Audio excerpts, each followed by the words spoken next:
श्रीधाम वृंदावन में एक संत घूमते थे। उन्हें देखकर कोई यह नहीं कहता था कि स्वामी जी आ रहे हैं, संत जी आ रहे हैं, बाबा जी आ रहे हैं। ना, वे एक ही बात कहते थे, जज साहब आ रहे हैं। उन्हें देखकर हर कोई कहता जज साहब आ रहे हैं, जज साहब। एक महात्मा ने पूछा कि इनको जज साहब क्यों बोलते हैं? तो उन संत ने बड़ी अद्भुत बात बताई कि पहले ये जज ही थे। दक्षिण भारत के किसी कस्बा नुमा छोटे से शहर में जज के पद पर थे और उसी शहर के पास एक छोटा सा गांव में रहने वाला एक केवट, वो इतना सरल था, इतना सरल। कोई भी पूछता केवट भैया वो बात कैसी है, तो केवट कहता रघुनाथ जी जाने, मैं तो कुछ नहीं जानता। इतना सरल। लोगों ने उसका नाम रख दिया भोला। कोई कुछ भी पूछता भैया रघुनाथ जी जाने, मैं तो नहीं जानता कुछ, रघुनाथ जी जाने। केवट के 2 बेटे, एक बेटी। बेटी विवाह के योग्य सयानी हुई। बेटों ने कहा कि पिताजी गांव के साहूकार सेठ जी से रुपया उधार ले ले, विवाह के बाद चुका देंगे, हम लोग कमाई करेंगे। ठीक है। सेठ जी के पास गया, 200 रुपए उधार लिया, ब्याज की दर तय हो गई। भाइयों ने बहन का विवाह किया, बेटी घर से विदा हुई पिता के घर के लिए। केवट ने भी घर छोड़ दिया, श्री रघुनाथ जी के मंदिर में ही रहने लगा।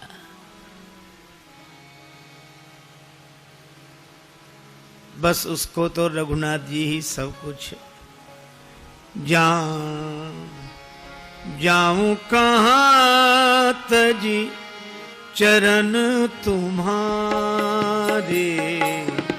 जाऊं कहां तजी चरण तुम्हारे, जाऊं कहां तजी चरण तुम्हारे, जाऊं कहां तज चरण तुम्हारे। काको नाम पतित पावन जग, काको नाम पतित पावन जग, केही अति दीन पियारे।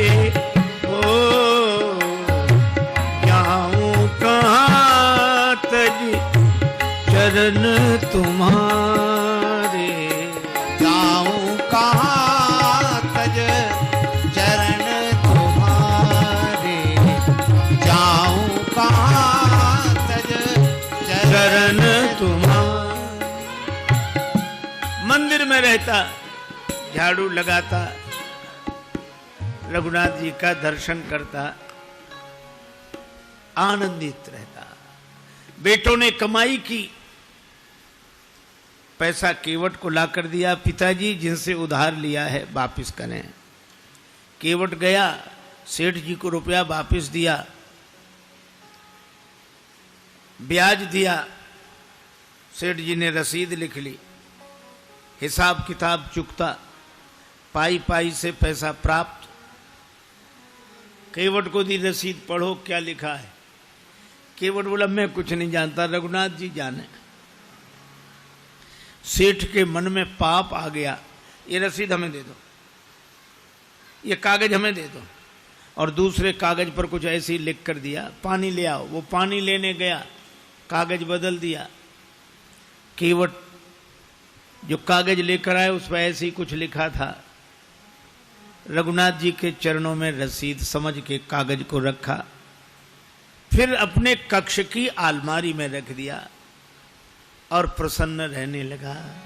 सिर पर सीताराम फिकर फिर क्या करना, सिर पर सीताराम फिकर फिर क्या करना, क्या करना क्या करना, फिकर फिर क्या करना, क्या करना क्या करना, फिकर फिर क्या करना।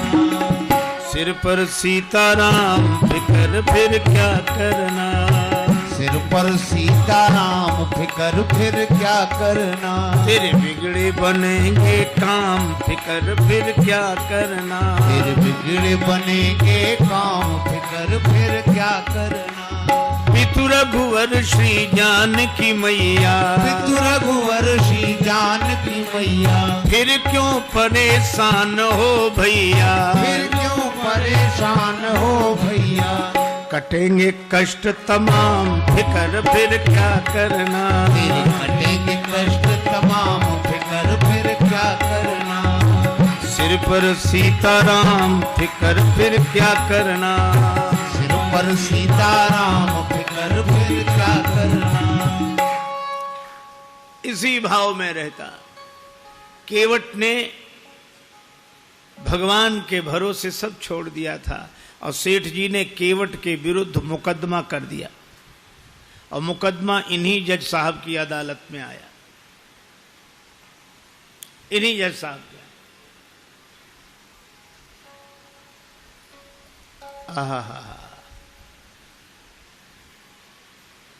तारीख पर केवट उपस्थित हुआ। जज साहब ने कहा, केवट तुमने सेठ जी से रुपया उधार लिया था? हाँ हुजूर, लिया था।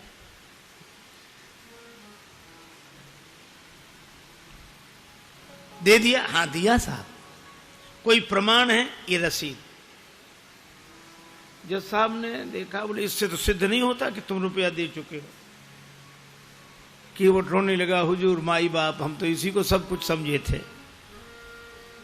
जज साहब को दया लगी, अच्छा रो मत, तुम ये बताओ जब तुमने सेठ जी को रुपया वापस दिया तब तुम्हारे और सेठ जी के बीच में कोई और था? केवट उसी सहजता में बोला कि हमारे और सेठ जी के बीच में उस समय सिवा रघुनाथ जी के कोई नहीं था। उसने लिया रघुनाथ जी का नाम और जज साहब ने समझा रघुनाथ जी इनके गांव के रहने वाले कोई सज्जन होंगे। अच्छा तुम जाओ, अगली तारीख को आना।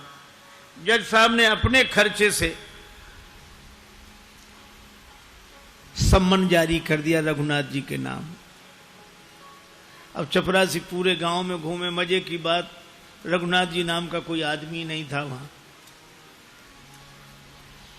किसी ने कहा रघुनाथ जी का मंदिर जरूर है। चपरासी बोला वही बताओ। मंदिर पर गया, पुजारी जी बाहर बैठे सीताराम सीताराम सीताराम सीताराम सीताराम कर रहे थे और जो चपरासी ने देखा, पुजारी जी से बोला रघुनाथ जी का मंदिर यही है? पुजारी जी बोले हाँ। तो ले लो। अब पुजारी जी ने जो देखा कि सम्मन, मन में सोचने लगे जब भगवान ने मंगा ही लिया है तो हम वापस काहे को करें। हस्ताक्षर पुजारी जी ने कर दिए। चपरासी समझा कि यही रघुनाथ जी हैं और सम्मन रघुनाथ जी के चरणों में रखते हुए पुजारी जी ने कहा कि वाह प्रभु क्या लीला है, भक्त जो न कराएं सो थोड़ा। आपके लिए मुकुट कई बार आया, पोशाक कई बार आई, हार कई बार आए, अरे पैजनी करधनी कई बार आई होगी, लेकिन सम्मन पहली ही बार आया होगा। केवट से कहा कि तूने रघुनाथ जी का नाम क्यों लिखा दिया वहां? केवट बोला जब सब जगह रहते तो वहां भी थे, झूठा काहे को लिखा दिया। अब रघुनाथ जी जाने। हरि बिन संकट कौन निवारे, हरि बिन संकट कौन निवारे, हरि बिन संकट कौन निवारे, हरि बिन संकट कौन निवारे। साधनहीन मलिन दीन में जाऊं केहि के द्वारे या अनाथ की लाज आज रघुनाथ जी हाथ तुम्हारे रघुनाथ जी हाथ तुम्हारे हरि बिन संकट कौन निवारे।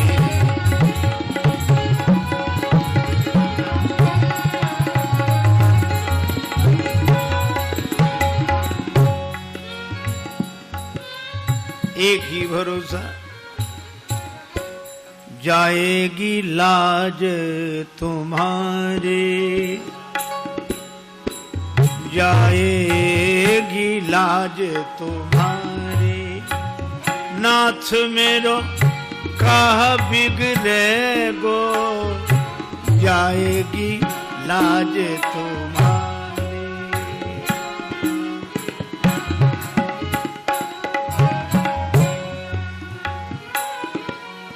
दीन दयालु सुने जब ते तब ते मन में कछु ऐसी बसी है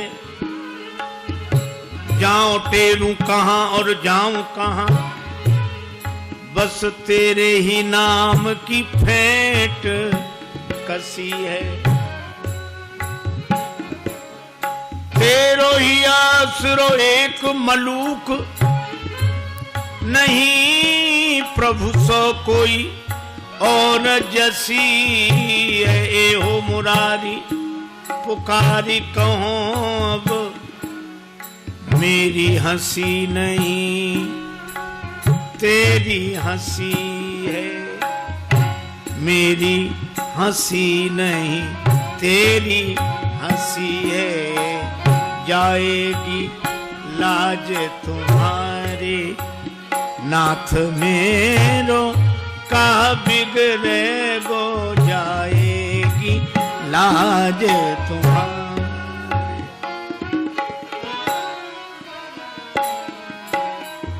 वह निश्चिंत रहता है। अब राम जी जाने मंदिर में झाड़ू लगाए तो रघुनाथ जी की तरफ देखे बर्तन मांजे तो रघुनाथ जी की तरफ देखे जीवन ऐसा बस राम जी के चरणों में समर्पित। तारीख के एक दिन पहले पुजारी जी ने कहा केवट तुम जाओ अदालत में ताकि समय से पहुंच जाओ। अब रही रघुनाथ जी के मन की तो रघुनाथ जी जाने। केवट तो प्रणाम करके चला गया। दूसरे दिन सवेरे सवेरे पुजारी जी आज जल्दी जागे स्नान किया भगवान को स्नान कराया नई पोशाक पहनाई बड़ी जल्दी कुछ बनाकर भगवान को भोग लगाया। सोच रहे थे आज भगवान को पहली बार बाहर जाना है कपड़े अच्छे होने चाहिए कुछ खा पी के जाएंगे तो भूखे नहीं रहेंगे। लेकिन आंखों में आंसू भरकर यही कहते जाइए जरूर उसका आपके अलावा और कोई नहीं है। आंसू भरकर पुजारी जी प्रार्थना कर रहे हैं। उधर केवट पहुंचा अदालत में। जज साहब ने कहा केवट तुम्हारे गवाह कहां हैं? केवट बोला हुजूर वो तो सब जगह रहते हैं यहीं कहीं होंगे यहीं कहीं होंगे। बुलवाओ। चपरासी को आदेश हुआ। चपरासी ने कहा रघुनाथ हाजिर हैं रघुनाथ हाजिर हैं रघुनाथ हाजिर हैं रघुनाथ हाजिर हैं ऐसे 3 नारे जो लगाए हैं तो क्या देखा चाल लटपटी सी एक वृद्ध की झुकी सी देह। लड़खड़ाते हुए एक बूढ़ा आदमी लाठी टेकते हुए आ रहा है वहीं से इशारा कर रहा है कि आ रहा हूं। चाल लटपटी सी एक वृद्ध की झुकी सी देह दुपटी फटी सी शीस बांधे धर धाये हैं हाथ माह छड़ी पड़ी तुलसी की ही ये माल, माथे पर रोरी चारु चंदन चढ़ाए हैं, साहब के सामने विनीत चपरासी साथ, आज रघुनाथ जो गवाह बनी आए। साहब के सामने विनीत चपरासी साथ, आज रघुनाथ जी गवाह बने आए। केवट ने प्रणाम कर लिया। सेठ जी चौंके कि ये कौन? जज साहब ने कहा रघुनाथ जी आपका ही नाम है? जी। केवट ने रुपया वापस कर दिया। हाँ। कोई प्रमाण है? सेठ जी ने खुद रसीद लिख ली थी। बेईमानी आ गई मन में, दी नहीं केवट को। सेठ जी को यहीं रखा जाए, इनकी बैठक में रखा हुआ रजिस्टर मंगाया जाए। उस रजिस्टर में वो रसीद अब तक सुरक्षित है। सर्वांतरयामी भगवान से क्या छिप सकता था? चपरासी को भेजा गया, रजिस्टर मंगाया गया और रसीद मिल गई। सेठ जी दंडित हुए, केवट भाई जित बरी हुआ। गवाह महाराज तो चले ही गए थे। अपने चैम्बर में जज साहब ने केवट को बुलाया। केवट एक बात पूछे। हाँ पूछिए हुजूर। ये रघुनाथ जी कहां रहते हैं? केवट ने कहा हुजूर यहां हम रहते हैं। तो तुम कहां रहते हो? कहां जा रघुनाथ जी रहते हैं। तो तुम दोनों एक ही गांव के रहने वाले हो? अरे गांव एक ही जगह के। एक ही जगह के? कौन है ये तुम्हारे गांव के? अरे सरकार, पढ़े लिखे लोगों को समझाना मुश्किल होता है। अरे ये वो हैं जिनका मंदिर है। मंदिर के पुजारी तो लग नहीं रहे थे, और मंदिर इन्होंने बनवाया हो ऐसी हैसियत नहीं दिख रही थी। केवट ने कहा हुजूर ये वही हैं जो मंदिर में बैठे हुए हैं। जय हो जय हो। मंदिर में विराजमान है ये। अब जज साहब चौंके, चपरासी को बुलाया। चपरासी कांप रहा था। हुजूर जिस आदमी ने हस्ताक्षर किए थे वो ये नहीं था। जब सारा रहस्य पता लगा तो जज साहब रोने लगे। रोते रोते बंगले पर गए। लोगों ने पूछा क्या बात है, रो क्यों रहे हो? तो उन्होंने यही कहा, शुक सारद नारद शेष गणेशहु, सुख सारद नारद शेष गणेशहु, के नहीं ध्यान में आते रहे, सोई आज विनीत अदालत में, केवटा के गवाह कहाते रहे।